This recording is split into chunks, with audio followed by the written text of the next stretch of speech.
등신불, 김동리. 등신불은 양자강 북쪽에 있는 정원사의 금불각 속에 안치되어 있는 불상의 이름이다. 등신금불 또는 그냥 금불이라고도 불렀다. 그러니까 나는 이 등신불, 등신금불로 불리워지는 불상에 대해 보고 듣고 한 그대로를 여기다 적으려 하거니와 그보다 먼저 내가 어떻게 해서 그 정원사라는 먼 이역의 고차를 찾게 되었었는지 그것부터 이야기해야겠다.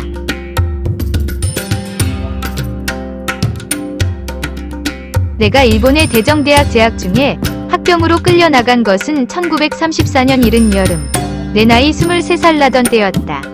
내가 소속된 부대는 북경서 서주를 거쳐 남경에 도착되었다.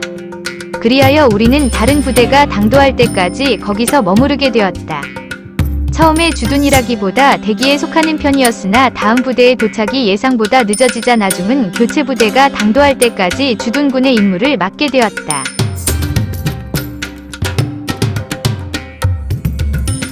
그때 우리는 확실한 정보는 아니지만 대체로 인도진화나 인도네시아 방면으로 가게 된다는 것을 어림으로 짐작하고 있었기 때문에 하루라도 오래 남경에 머물면 머물수록 그만치 우리의 목숨이 더 연장되는 것과 같이 생각하고 있었다.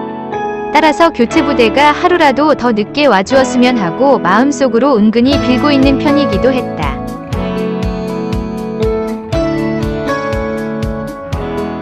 실상은 그냥 빌고 있는 심정만도 아니었다. 더 나아가서 이 기회에 기어이 나는 나의 목숨을 건져내어야 한다고 결심했다. 나는 이런 기회를 위하여 미리 약간의 준비까지 해두었던 것이다. 그것은 중국의 불교학자로서 일본에 와 유학을 하고 돌아간 특히 대정대학 출신으로 사람들의 명단을 조사해둔 일이 있었다. 나는 비장한 작은 쪽지에서 남경 진기수란 이름을 발견했을 때 야릇한 흥분으로 가슴이 두근거리며 머릿속까지 환해지는 듯했다.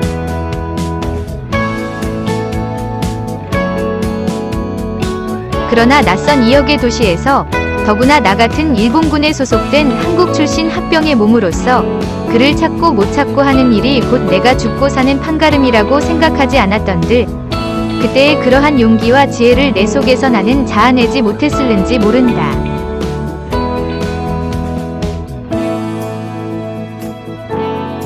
나는 우리 부대가 앞으로 사흘 이내에 남경을 떠난다고 하는 그것도 확실한 정보가 아니고 누구의 입에선가 새어나온 말이지만 조마조마한 고비의 정심원, 남경에 있는 중국인 불교 포고당 에 있는 포교사를 통하여 진기수 씨가 남경교회의 서공암이라는 작은 암자에 독거하고 있다는 것을 알게 되었다.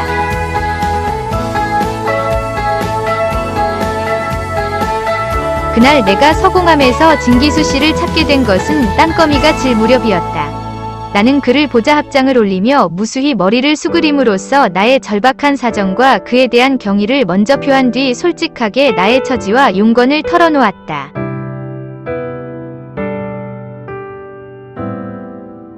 그러나 평생 처음 보는 타국 청년 그것도 적군의 군복을 입은 에게 그러한 협조를 쉽사리 약속해줄 사람은 없었다. 그의 두 눈이 약간 찡그러지며 입에서는 곧 거절의 선고가 내릴 듯한 순간 나는 미리 준비하고 갔던 흰 종이를 끄집어내어 내 앞에 폈다. 그리고는 다른 편 손식지 끝을 스스로 물어서 살을 떼어낸 다음 그 피로써 다음과 같이 썼다.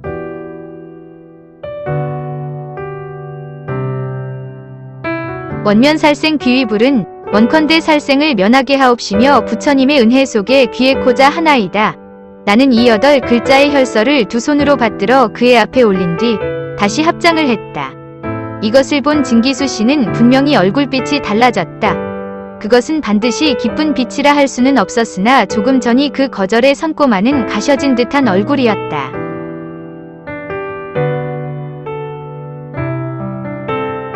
잠깐 동안 침묵이 흐른 뒤 진기수 씨는 나직한 목소리로 입을 열었다. 나를 따라오게. 나는 곧 자리에서 일어나 그의 뒤를 따라갔다. 깊숙한 골방이었다. 진기수는 나를 그 컴컴한 골방 속에 들여보내고 자기는 문을 닫고 도로 나가버렸다. 조금 뒤 그는 법의 한 벌을 가져와 바 안으로 디밀며 이걸로 갈아입게 하고 또다시 문을 닫고 나갔다. 나는 한숨이 터져나왔다. 이제야 사는가 보다 하는 생각이 나의 가슴 속을 후끈하게 적셔주는 듯했다. 내가 옷을 갈아입고 났을 때 이번에는 또 간소한 저녁상이 뒤밀어졌다. 나는 말없이 뒤밀어진 저녁상을 또한 그렇게 말없이 받아서 지체 없이 다 먹어치웠다. 내가 빈 그릇을 문 밖으로 내어놓자 밖에서 기다리고나 있었던 듯 이내 진기수 씨가 어떤 늙은 중 하나를 데리고 들어왔다.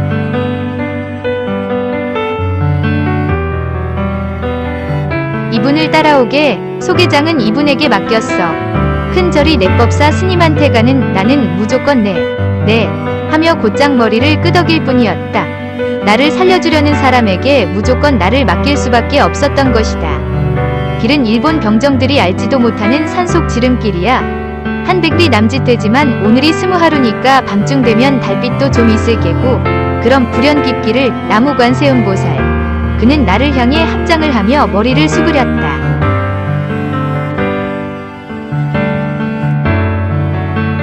나는 목이 콱 메어 옴을 깨달았다. 눈물이 핑 돈 채 나도 그를 향해 잠자코 합장을 올렸다. 어둡고 험한 산길을 경암 나를 데리고 가는 늙은 중은 거침없이 걸었다. 아무리 발에 익은 길이라 하지만 군데군데 나뭇가지가 걸리고 바닥이 패이고 돌이 속국에다가 굽이굽이 간수가 가로지른 초망 속의 지름길을 칠흑 같은 어둠 속에서 어쩌면 그렇게도 잘 뚫고 나가는지 그저 신기하기만 했다. 내가 믿는 것은 젊음 하나뿐이련만 그는 20리나 30리를 걸어도 힘에 부치어 쉬자고 할 기색은 보이지 않았다.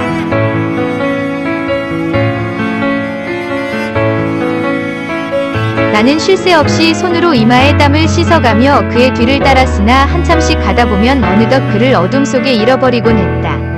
나는 몇 번이나 나뭇가지에 얼굴이 긁히우고 돌에 채어 무릎을 깨우고 하며 대사대사 그를 불러야만 했다. 그럴 때마다 경암은 혼잣말로 낮게 중얼거리며 나를 기다려주는 것이나 내가 가까이 가면 또 아무 말도 없이 그냥 휙 돌아서서 걸음을 옮겨놓기 시작하는 것이다.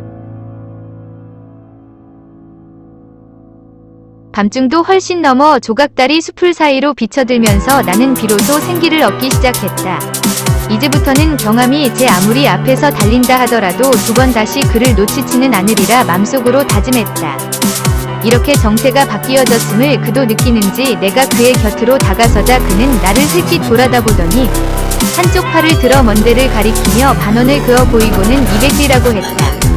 이렇게 지름길을 가지 않고 좋은 길로 돌아가면 200리 길이라는 뜻인 듯 했다. 나는 한마디 얻어들은 중국말로 쎄쎄 하고 장단을 맞추며 고개를 끄덕여 보이곤 했다.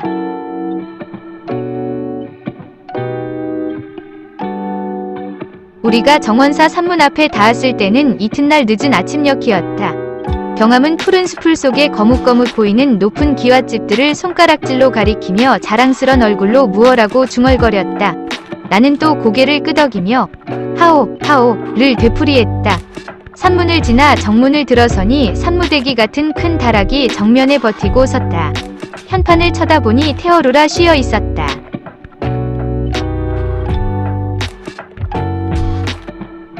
테어루 곁을 돌아 안마당 어귀에 들어서니 정면 한가운데 높직이 앉아있는 가장 웅장한 건물이 법당이라고 짐작이 가나 그 양옆으로 첩첩이 가로 세로 혹은 길쭉하게 눕고 혹은 높다랗게 서고 혹은 둥실하게 앉은 무수한 집들이 모두 무슨 이름의 어떠한 구실을 하는 것들인지 첫눈엔 그저 황홀하고 얼떨떨할 뿐이었다. 경암은 나를 데리고 그 첩첩이 둘러앉은 집들 사이를 한참 돌더니 청정실이란 조그만 현판이 붙은 조용한 집 앞에 와서 기척을 했다. 방문이 열리더니 한 20살이나 될락말락한 젊은 중이 얼굴을 내밀며 아른 체를 한다. 둘이서 젊은이는 방문 앞에 서고 경암은 뜰 아래 선 채 한참 동안 말을 주고받고 한 끝에 경암이 나를 데리고 집 안으로 들어갔다. 방 안에는 머리가 하얗게 새고 키가 성큼하게 커 베는 노승이 미소 띤 얼굴로 경암과 나를 맞아주었다. 나는 말이 통하지 않으므로 노승 앞에 발을 모으고 서서 정중히 합장을 올렸다. 어저께 진기수 씨 앞에서 연거푸 머리를 수그리던 것과는 달리 이번에는 한 번만 정중하게 머리를 수그려 절을 했던 것이다. 노승은 미소 띤 얼굴로 고개를 끄덕이며 나에게 자리를 가리킨 뒤 경암이 내어드린 진기수 씨의 편지를 펴보았다.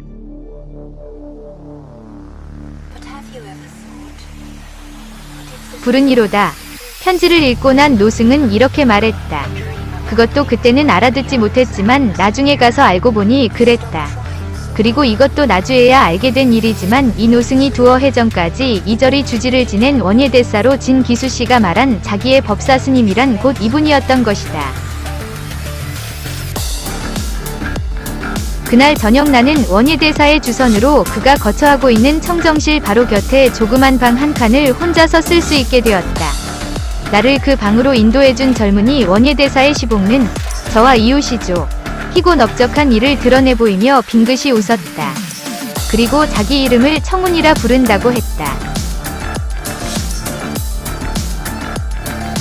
나는 방 한 칸을 따로 쓰고 있었지만 결코 방 안에 들어앉아 게으름을 피우지는 않았다. 나를 죽을 고비에서 건져준 진기수씨 그의 본명은 혜온이었다. 나 원예대사의 은덕을 생각해서라도 나는 결코 남의 입장에 오르내릴 짓을 해서는 안 되리라고 결심했다.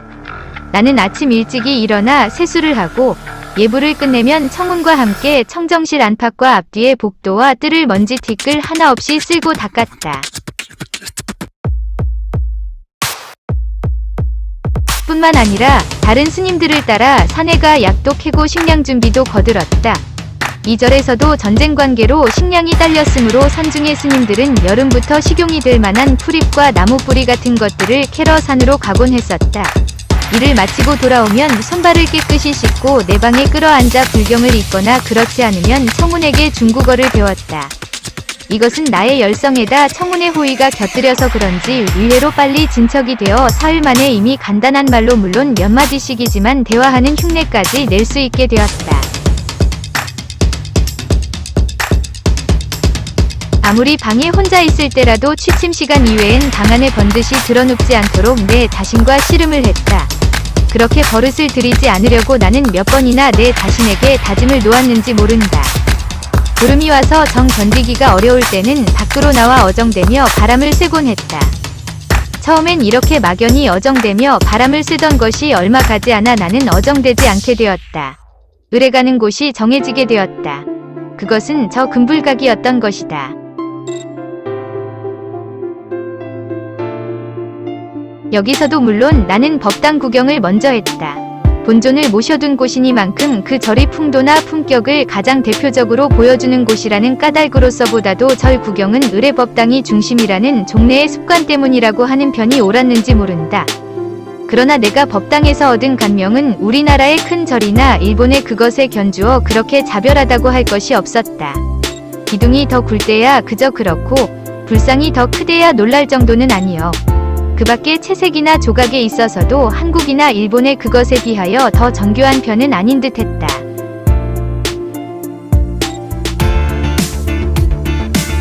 다만 정면 한가운데 녹직이 모셔져 있는 세위의 불상, 훌륭히 도금을 입힌 을 그대로 살아있는 사람으로 간주하고 힘겨름을 시켜본다면 한국이나 일본의 그것보다 더 놀라운 힘을 쓸 수 있지 않을까 하는 생각이었다.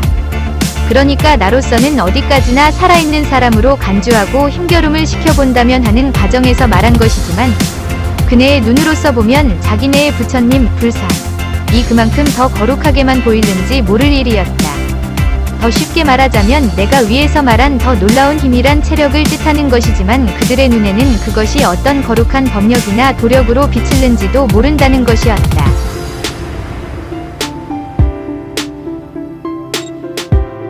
그리고 내가 특히 이런 생각을 더하게 된 것은 금불을 구경한 뒤였다. 금불각 속에 모셔져 있는 등신불, 등신금불을 보고 받은 깊은 감명이 그 절의 모든 것을, 특히 법당에 모셔져 있는 새 위의 큰 불상을 거룩하게 느끼게 하는 어떤 압력 같은 것이 되어 나타났다고나 할까.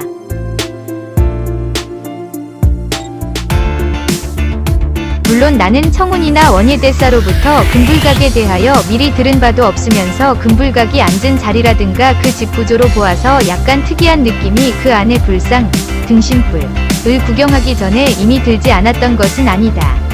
그것은 무엇보다도 법상 뒤곁에서 길 반가량 높이의 돌계단을 올라가서 거기서부터 약 5-60m 거리에 석대가 구축되고 그 석대가 곧 금불각에 이르는 길이 되어 있기 때문인지도 몰랐다.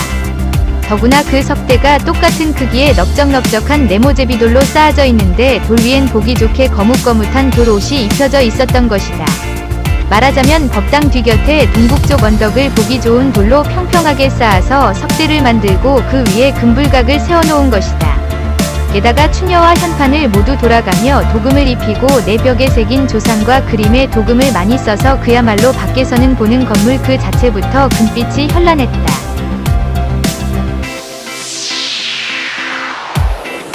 나는 본디 비단이나 종이나 나무나 쇠붙이 따위에 올린 금물이나 금박 같은 것을 왠지 거북해하는 성미라 금불각에 입혀져 있는 금빛에도 그러한 경계심과 반감 같은 것을 품고 대했지만 하여간 이렇게 석대를 쌓고 금칠을 하고 할 때는 그대들로서 무엇인가 아끼고 위하는 마음의 표시를 하느라고 한 지심에 틀림없을 것이라고 보지 않을 수 없다.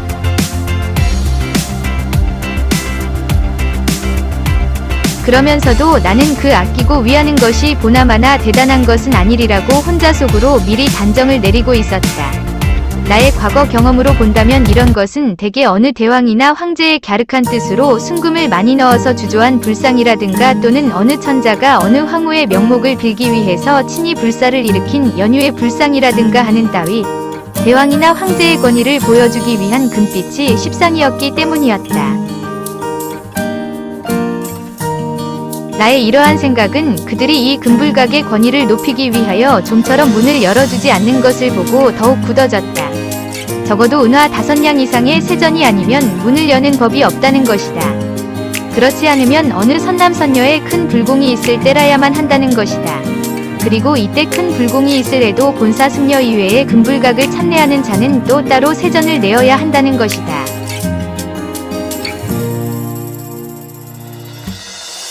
그렇다면 더구나 신도들의 세전을 긁어모으기 위한 술책으로 좁쌀만한 언턱거리를 가지고 연극을 꾸미고 있는 것임에 틀림이 없으리라고 나는 아주 단정을 하고 도로 내 방으로 돌아왔다가 그때 마침 청운이 중국어를 가르쳐 주려고 왔기에 저 금불각이란 게 뭐지? 아무것도 아닌 것처럼 물어보았다. 왜요? 청운이 빙긋이 웃으며 도로 물었다. 구경 갔더니 문을 안 열어주던데 지금 같이 가볼까요? 무어, 담에 보지. 담에라도 그럴 거예요. 이왕 맘난 김에 가보시구려. 청운이 은근히 권하는 비치기도 해서 나는 그렇다면 하고 그를 따라 나갔다. 이번에는 청운이 숫제 금불각을 담당한 노승에게서 쇳대를 빌어와서 손수 문을 열어주었다. 그리고 문 앞에 선 채 그도 합장을 올렸다. 나는 그가 문을 여는 순간부터 미묘한 충격에 사로잡힌 채 그가 합장을 올릴 때도 그냥 멍하니 불상만 바라보고 서 있었다. 우선 내가 예상한 대로 좀 두텁게 도금을 입힌 불상임에는 틀림이 없었다. 그러나 그것은 전혀 내가 미리 예상했던 그러한 어떤 불상이 아니었다. 머리 위에 향로를 이고 두 손을 합장한 고개와 등이 앞으로 좀 수그러진 입도 조금 해벌어진 그것은 불상이라고 할 수도 없는 형편없이 초라한 그러면서도 무언지 보는 사람의 가슴을 쥐어짜는 듯한 사무치게 애절한 느낌을 주는 등신대의 결가부자상이었다. 내가 그것을 바라보는 순간부터 나는 미묘한 충격에 사로잡히게 되었다고 말했지만 그러나 그 미묘한 충격을 나는 어떠한 말로써도 설명할 길이 없다. 다만 나는 그것을 바라보고 있는 동안 처음 보았을 때 받은 그 경악과 충격이 점점 더 전율과 공포로 화하여 나를 후려갈기는 듯한 어지러움에 휩싸일 뿐이었다고나 할까. 곁에 있던 청운이 나의 얼굴을 돌아다 보았을 때도 나는 손끝 하나 까딱하지 못하며 정강마루와 아래턱을 그냥 덜덜덜 떨고 있을 뿐이었다. 저건 부처님도 아니다. 불상도 아니야. 나는 내 자신도 모르는 사이에 이렇게 목이 터지도록 소리를 지르고 싶었으나 나의 목구멍은 얼어붙은 듯 아무런 말도 새어나오지 않았다.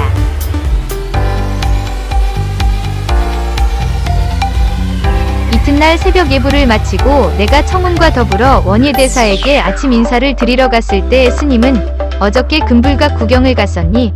물었다. 내가 겁에 질린 얼굴로 참배했었다고 대답하자 스님은 꽤 만족한 얼굴로 부르니로다 했다. 나는 맘속으로 그건 부처님이 아니었어요. 부처님의 성호가 아니었어요. 하고 소리를 지르고 싶은 충동을 깨달았으나 굳이 입을 닫히고 참을 수밖에 없었다. 이때 스님, 원예대사, 은 내 맘속을 헤아리는 듯 그래 어느 부처님이 제일 맘에 들더냐? 물었다. 나는 실상 그 등신불에 질리어 그 곁에 모신 다른 불상들은 거의 살펴보지도 못했던 것이다. 다른 부처님은 미처 보지도 못했어요. 가운데 모신 부처님이 어떻게나 무서운지 나는 또 아래턱이 덜덜덜 떨리어 말을 이을 수 없었다.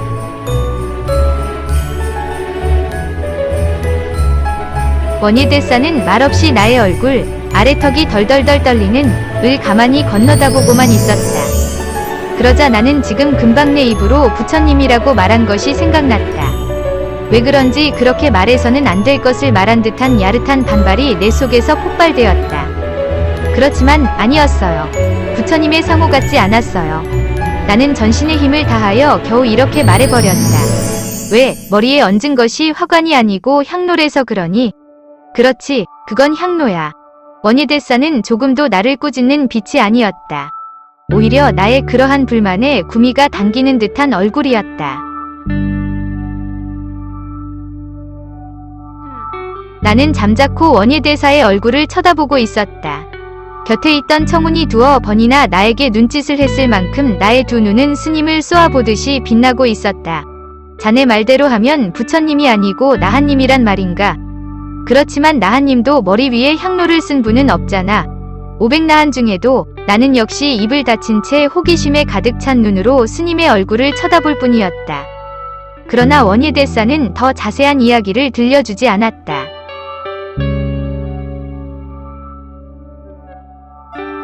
그렇지, 본래는 부처님이 아니야. 모두가 부처님이라고 부르게 됐어. 본래는 이 절 스님인데 성불을 했으니까 부처님이라고 부른 게지. 자네도 마찬가지야. 스님은 말을 마치고 가만히 두 손을 모아 합장을 한다. 나도 머리를 숙이며 합장을 올리고 자리에서 일어났다. 그날 아침 공양을 마치고 청정실로 건너올 때 청우는 나에게 턱으로 금불각 쪽을 가리키며 나도 처음엔 이상했어.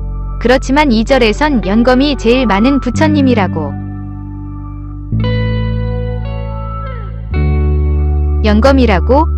나는 이렇게 물었지만 실상은 청운이 서슴지 않고 부처님이라고 부르는 말에 더욱 놀랐던 것이다. 조금 전에도 원예대사로부터 모두가 부처님이라고 부르게 됐다는 말을 듣긴 했지만 그때까지의 나의 머릿속에 박혀있는 습관화된 개념으로서는 도저히 부처님과 스님을 혼동할 수 없었던 것이다. 그럼 그래서 그렇게 세전이 많다오. 청운의 대답이었다. 그는 계속해서 들려주었다.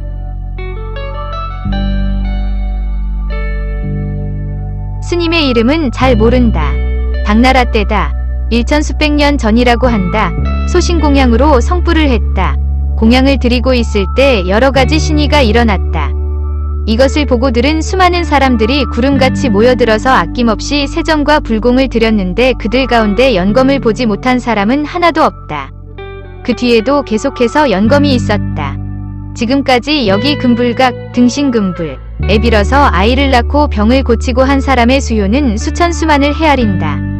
그 밖에도 소원을 성취한 사람은 이루 다 헤아릴 수가 없다. 나도 청운에게서 소신공양이란 말을 들었을 때 몸이 부르르 떨렸다.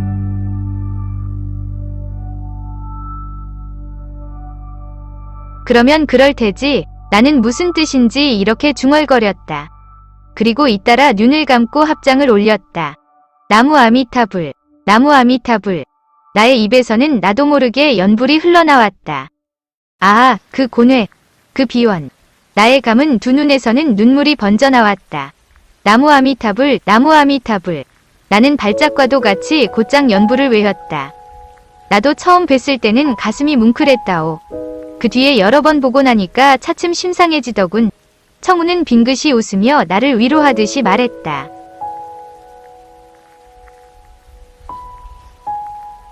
그것은 그렇다 하더라도 나에게는 아무래도 석연치 못한 것이 있다.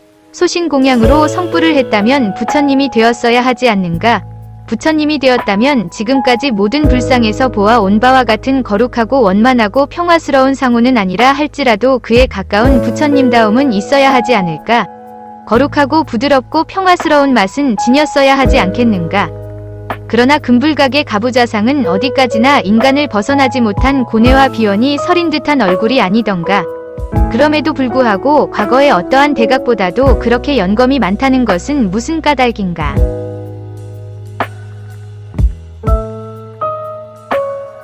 나의 머릿속에서는 잠시도 이러한 의문들이 가셔지지 않았다.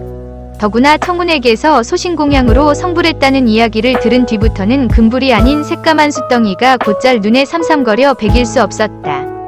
사흘 뒤에 나는 다시 금불을 찾았다. 사흘 전에 받은 충격이 어쩌면 나의 병적인 환상의 소치가 아닐까 하는 마음과 또 청운의 말대로 여러 번 봐서 심상해진다면 나의 가슴에 사무친 온회와 비원의 족수도 다소 무디어지리라는 생각에서이다.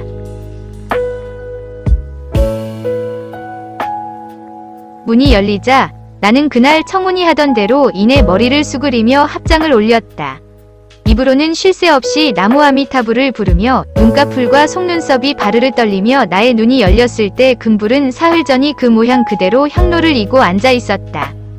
거룩하고 원만한 것의 상징인 듯한 부처님이 상호와는 너무나 거리가 먼, 우는 듯한, 웃는 듯한, 찡그린 듯한, 온회와 비원이 서린 듯한 가부좌상임에는 변함이 없었으나 그 무엇라고 형언할 수 없는 슬픔이랄까 아픔 같은 것이 전날처럼 송두리째 나의 가슴을 움켜잡는 듯한 전율에 휩쓸리지는 않았다. 나의 가슴은 이미 그러한 슬픔이랄까 아픔 같은 것으로 메워져 있었고 또 그에게서 거룩하고 원만한 것의 상징인 부처님의 상호를 기대하는 마음은 가셔져 있었기 때문인지도 몰랐다.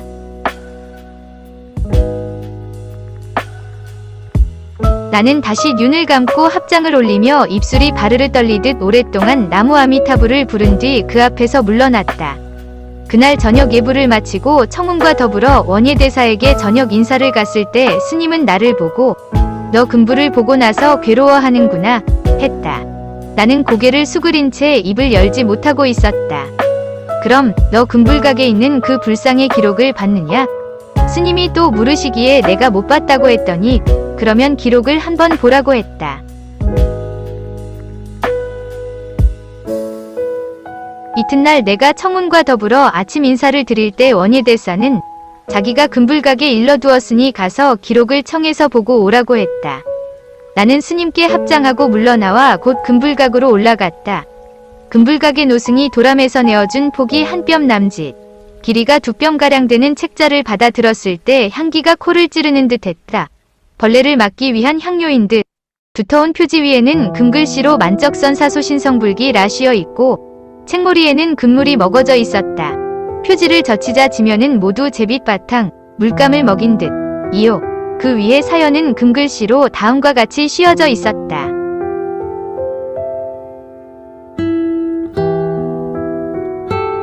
만적번명 송명활기성조 시야금능 출생부미 상모짱 시계가 사공구지가구 유일자며 활신년 사역이명심유여세 일일모급식간이 하비치 독신지식 기후규지 yan시무탐 사가지 제위하고 모해전 실지자이여 자기불감비외 내자욕장 취신지식모견지경이 실색탈지활시비여지식야하 취신지식야 신력이 모이부답수 이루신거자가 행정효영기활신사거가 비류신연후 귀가지기은 신이위승계 칭만적이 차위번명주어 금능법림원우이정원사 무풍함수법간의 각선사적이 14세지 추나라 생비대각지제불려공양호 신이부부른 내 소신이 공양불전 시홀강후 폐연불범적 지소신적 광전 명홀 현원광이여 원륜해중견지 이진간 뿌른 유신병중활 시분지법력 소치경척 사제세전다적이 세도금적 지소신배지위 불연후 봉치강금 불각시당 중종 16년 성력 2년 3월 4일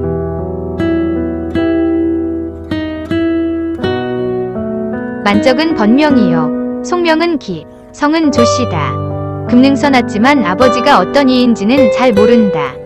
어머니 장씨는 사구라는 사람에게 객가를 했는데 사구에게 한 아들이 있어 이름을 신이라 했다. 나이는 기와 같은 또래로 모두가 연함은 살씩 되었었다. 하루는 어미, 장씨가 두 아이에게 밥을 주는데 가만히 독약을 신이 밥에 감추었다. 기가 우연히 이것을 엿보게 되었는데 혼자 생각하기를 이는 어머니가 나를 위하여 사씨집의 재산을 탐냄으로써 전실자식인 신을 없애려고 하는 짓이라 하였다.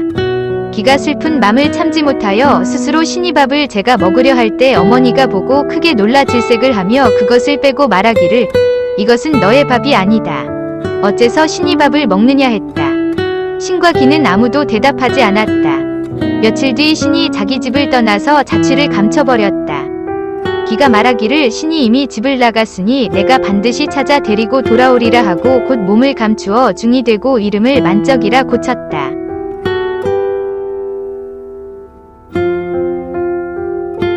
처음에는 금능에 있는 법림원에 있다가 나중은 정원사 무풍함으로 옮겨서 거기서 해각선사에게 법을 배웠다.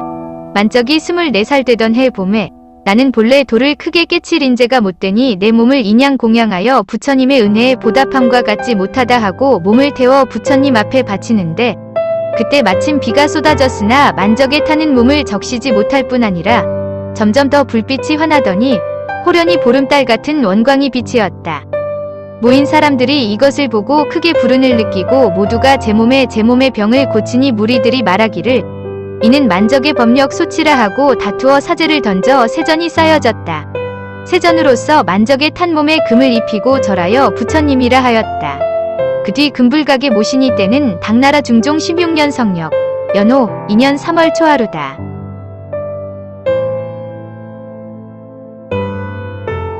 내가 이 기록을 다 읽고 나서 청정실로 돌아가니 원예대사가 나를 불렀다. 기록을 보고 나니 괴로움이 덜하냐? 스님이 물었다. 처음같이 무섭지는 않았습니다마는 그 괴롭고 슬픈 빛은 가셔지지 않았습니다. 내가 대답하자 스님은 고개를 끄덕이며 당연한 일이야. 기록이 너무 간략하고 섬소해서 했다. 그것이 자기는 그보다 훨씬 많은 것을 알고 있는 듯한 말씨였다. 그렇지만 1200년도 넘는 옛날 일인데 기록 이외에 다른 일을 어떻게 알겠습니까? 또 내가 물었다.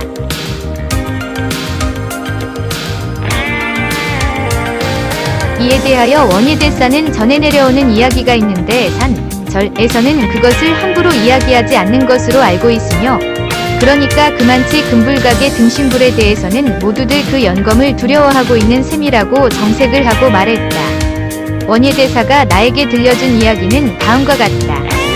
이것은 물론 1200년간 등신금불에 대하여 절에서 내려오는 이야기를 원예대사가 정리해서 간단히 한 이야기이다.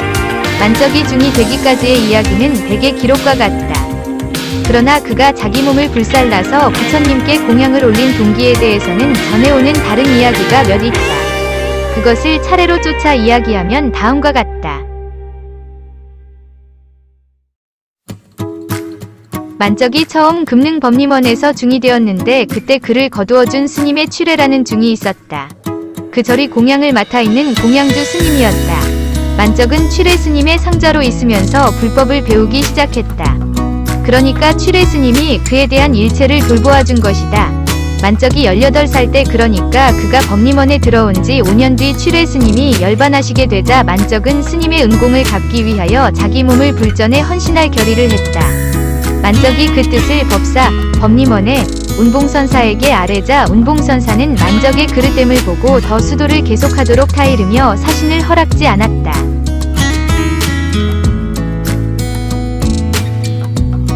만적이 정원사의 무풍함에 해각선사를 찾았다는 것도 운봉선사의 알선에 의한 것이다.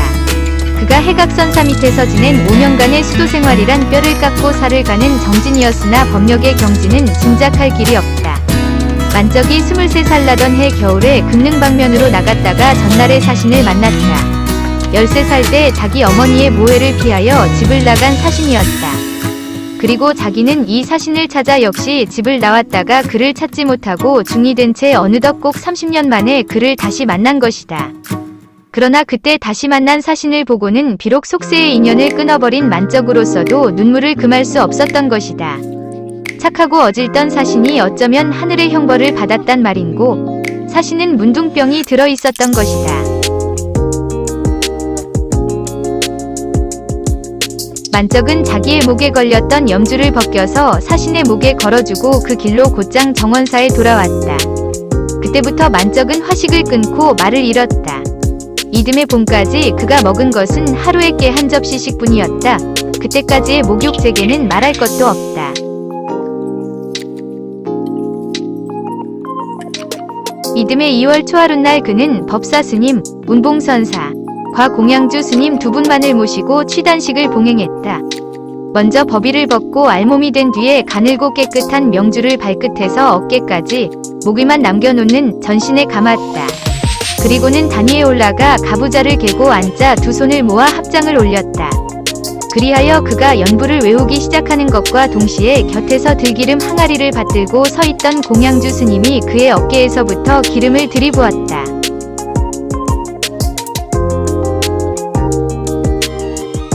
기름을 다 붓고 취단식이 끝나자 법사 스님과 공양주 스님은 합장 합장을 올리고 그 곁을 떠났다. 기름의 결은 만적은 그때부터 한 달 동안 3월 초하루까지 단 위에서 움직이지 않았다. 가부좌를 갠 채 합장을 한 채 숨쉬는 화석이 되어가고 있었다.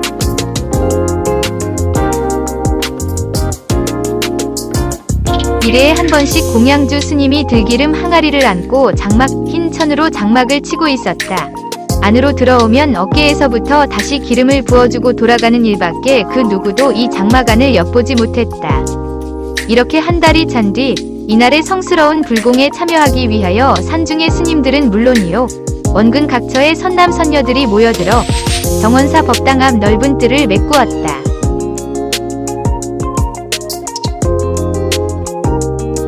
대공양, 소신공양, 은50초에 장막이 거치면서부터 시작되었다. 500을 헤아리는 승려가 단을 향해 합장을 하고 선 가운데 공양주 스님이 불 담긴 향로를 받들고 단 앞으로 나아가 만적의 머리 위에 얹었다. 그와 동시 그 앞에 합장하고 선 승려들의 입에서 일제히 아미타불이 불려지기 시작했다. 만적의 머리 위에 화관같이 씌워진 향로에서는 점점 더 많은 연기가 오르기 시작했다.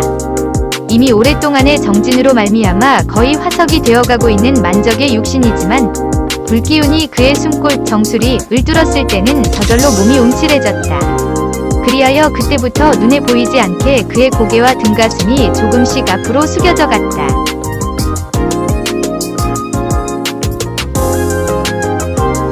들기름의 결은 만적의 육신이 연기로 화하여 나가는 시간은 길었다. 그러나 그 앞에 선 500의 대중, 승려, 은 아무도 쉬지 않고 아미타불을 불렀다. 신심 아래 갑자기 비가 쏟아졌다. 그러나 웬일인지 단 위에는 비가 내리지 않았다. 만적의 머리 위로는 더 많은 연기가 오르기 시작했다.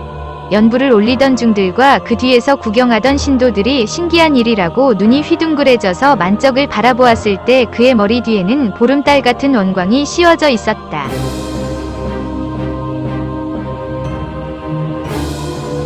이때부터 세전이 쏟아지기 시작하여 그 뒤 3년간이나 그칠 날이 없었다. 이 세전으로 만적에 타다가 굳어진 몸에 금을 씌우고 금불각을 짓고 삿대를 쌓았다. 원예대사의 이야기를 듣고 있는 동안 나는 맘속으로 이렇게 해서된 불상이라면 과연 지금의 저 금불각의 등신금불같이 될 수밖에 없으리란 생각이 들었다. 그리고 많은 부처님, 불상 가운데서 그렇게 인간의 고뇌와 슬픔을 아로새긴 부처님, 등신불 이 한 분쯤 있는 것도 무방한 일일 듯했다.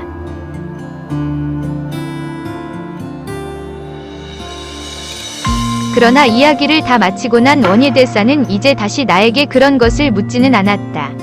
자네 바른 손식지를 물어보게 했다. 이것은 지금까지 그가 이야기해오던 금불각이나 등신불이나 만적의 분신공양과는 아무런 상관도 없는 엉뚱한 이야기가 아닐 수 없다. 그러나 이야기를 다 마치고 난 원예대사는 이제 다시 나에게 그런 것을 묻지는 않았다. 자네 바른 손식지를 물어보게 했다. 이것은 지금까지 그가 이야기해오던 금불각이나 등신불이나 만적의 분신공양과는 아무런 상관도 없는 엉뚱한 이야기가 아닐 수 없다.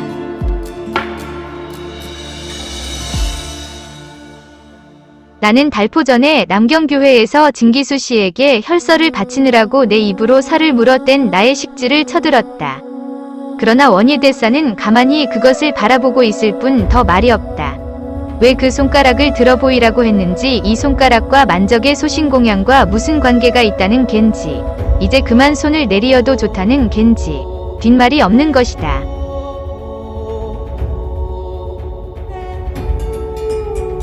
태어루에서 정오를 아래는 큰 북소리가 목어와 함께 으르렁거리며 들려온다.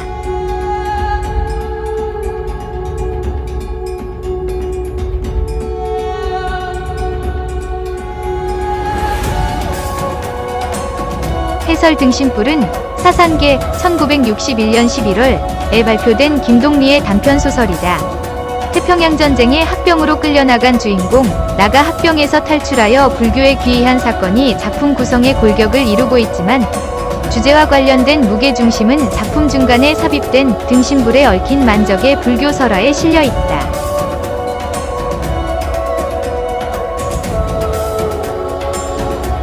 이 작품은 무녀도와 마찬가지로 토속적이고 종교적 색채가 배어있는 전통적 서정주의 세계를 보여준 김동리의 후기 작품 세계를 대표한다.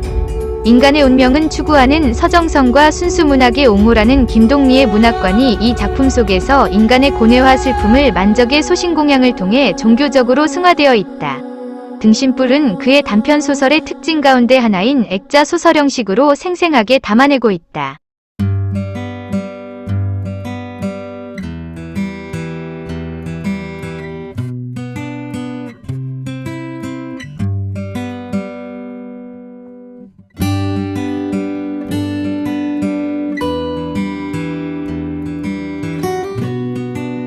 작가의 말나의 대표작으로 많이 거론되는 작품이라면 단편의 무녀도 황토기 등신불 까치소리 늪 등이요.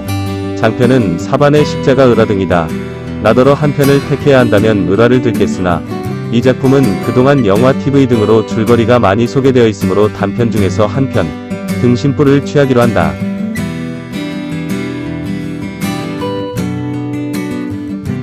등신불을 쓰게 된 동기는 1937년 가을인가 38년의 봄인가 그 무렵 만에 한용운씨가 다솔사에 왔을 때의 일이다.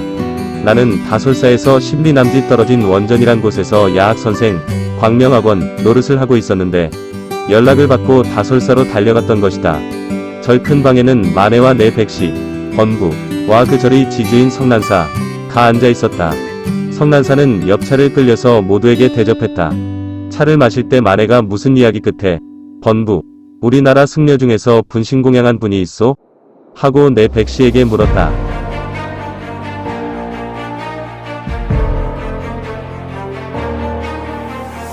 형님이 못 보신 걸 난들 어떻게 알겠소? 백씨의 대답이었다. 분신공양이 뭡니까? 내가 물었다. 성난사가 설명해 주었다. 나는 심한 충격을 받았다. 나는 일찍부터 충격받은 이야기는 작품으로 멍을 푸는 방법을 쓰고 있었다. 일종의 카타르시스랄까. 이 작품은 발표되던 당시부터 오늘까지 계속 문의가 온다.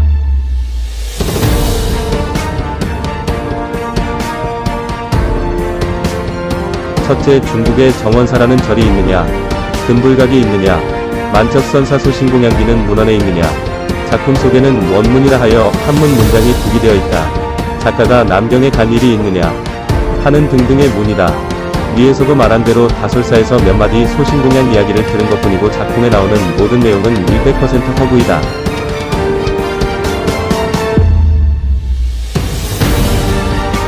만적이 주인공이냐, 내가 주인공이냐, 이 질문엔 대답하기가 어렵다. 내가 그냥 나레이터로 그치지 않고 중요한 행동과 심정이 그려지고 있기 때문이다. 뿐만 아니라 참고서, 고교 교과서에서는 내가 주인공으로 나와 있다는 것이다. 이 경우 작가 자신이 유권적 해석을 내줄 수는 없다. 작자도 독자의 한 사람이란 자격으로 자기의 견해를 말하라면 나는 만적을 주인공으로 삼고 싶다. 아무리 내 이야기가 많고 만적의 이야기는 짧다 하지만 나는 만적의 이야기를 위해 설정된 인물일 수밖에 없다고 보기 때문이다.